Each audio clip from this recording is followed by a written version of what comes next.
नमस्कार दोस्तों, कैसे हैं आप लोग। हमारे YouTube चैनल श्री जीवन मंथन पे आपका हार्दिक स्वागत है। आज हम सुनेंगे माघ मास महात्म्य का 24वां अध्याय। लेकिन दोस्तों, वीडियो शुरू करने से पहले मेरा आपसे अनुरोध है कि हमारे चैनल को सब्सक्राइब करना ना भूलें और बेल आइकन के बटन को दबाइए ताकि हमारे चैनल से संबंधित ताजा अपडेट्स आपको मिलती रहे। और अगर हमारा वीडियो आपको पसंद आता है तो लाइक शेयर करना भी ना भूलें। आपके सुझाव भी सादर आमंत्रित है। लोमश जी कहने लगे कि वह राजा पहले तो तामिश्र नामी नरक में गया और फिर अंध तामिश्र नरक में, जहां पर अति दुखों को प्राप्त हुआ। फिर महारौरव, फिर कालसूत्र नामी महानरक में गया। फिर मूर्छा को प्राप्त हो गया। मूर्छा से चेतना आने पर तापन संप्रतापन नाम के नरक में गया। अनेक दुखों को भोगता हुआ वह प्रताप नाम के नरक में गया। तब काकोल, कुड़पल, पूर्व मृतिका, लोहशंकु, मृजिप आदि नरकों में होता हुआ 80 पत्र वन में पहुंचाया गया। फिर लोहधारक आदि नरकों में गिराया गया।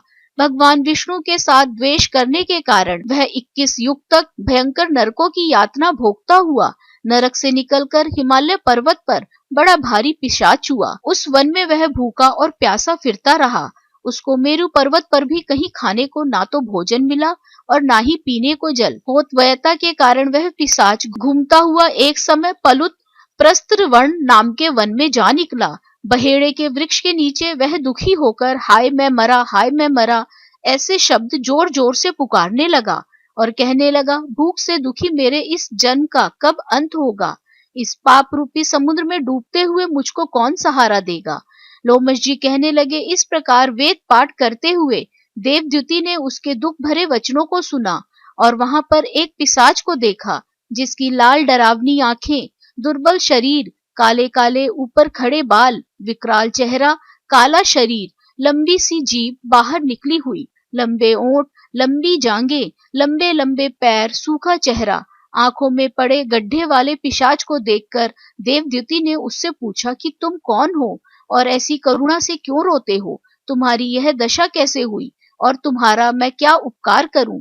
मेरे आश्रम पर आ जाने से कोई प्राणी दुखी नहीं रहता और वैष्णव लोग आनंद ही करते हैं। सो हे भद्र, तुम अपने इस दुख का कारण जल्दी कहो, क्योंकि विद्वान मनोरथ पाने के लिए विलंब नहीं किया करते। ऐसे वचन सुनकर प्रेत रोना बंद करके विनीत भाव से कहने लगा कि हे द्विज, किसी बड़े पुण्य से मुझको आपके दर्शन हुए हैं। बिना पुण्य के साधुओं की संगति नहीं होती। और फिर उसने पहले जन्म का वृतांत कहा कि भगवान विष्णु के द्वेष के कारण मेरी यह दशा हुई है। जिस हरि का नाम यदि अंत समय में मनुष्य के मुख से निकल जाए तो मनुष्य विष्णु पद को प्राप्त होता है। जो सबका पालन करता है उसी से मैंने द्वेष किया। यह सब मेरे कर्मों का दोष है, जिसकी ब्राह्मण तप द्वारा प्रार्थना करते हैं। ब्रह्मादि देवता, सनकादिक ऋषि जिसको मुक्ति के लिए पूछते हैं, जो आदि मध्य व अंत में विश्व का विधाता और सनातन है, जिसका आदि मध्य और अंत नहीं है, उस भगवान के साथ मैंने द्वेष किया। जो कुछ पुण्य किए मैंने पहले जन्म में किए थे, वह सब विष्णु की द्वेष रूपी अग्नि में भस्म हो गए। यदि किसी प्रकार मेरे इस पाप का नाश हो जाए तो मैं भगवान विष्णु के सिवाय किसी और देवता का पूजन नहीं करूंगा।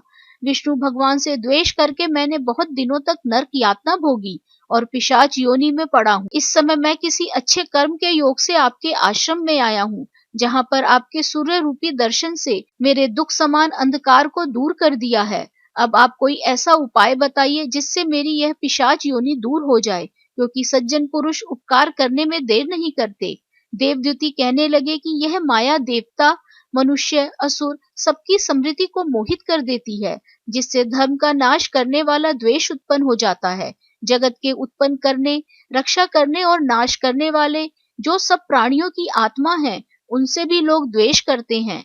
जिनके अर्पण करने से सभी कर्म सफल होते हैं, उनकी भक्ति से मुख मोड़ने वाले मूर्ख कौन सी गति को प्राप्त नहीं होते।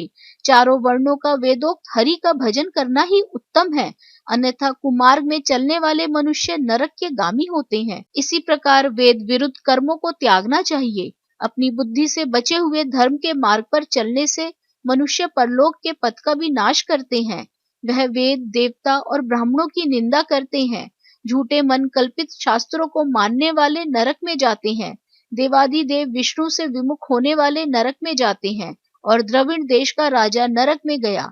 इस कारण इनकी निंदा नहीं करनी चाहिए और वेद में ना कही गई क्रिया को भी नहीं करना चाहिए। लोमश जी कहने लगे कि ऐसा कहने पर मुनि ने पिशाच को सुमार्ग बतलाया कि माघ मास में तुम प्रयाग में जाकर स्नान करो, उससे तुम्हारी यह पिशाच योनि समाप्त हो जाएगी। माघ मास में प्रयाग में स्नान करने से मनुष्य पहले जन्म के सब पापों से मुक्त हो जाता है। वहां पर स्नान करने से मुक्ति प्राप्त होती है। इससे बढ़कर और कोई प्रायश्चित नहीं। संसार में यह मोक्ष और स्वर्ग का खुला हुआ द्वार है।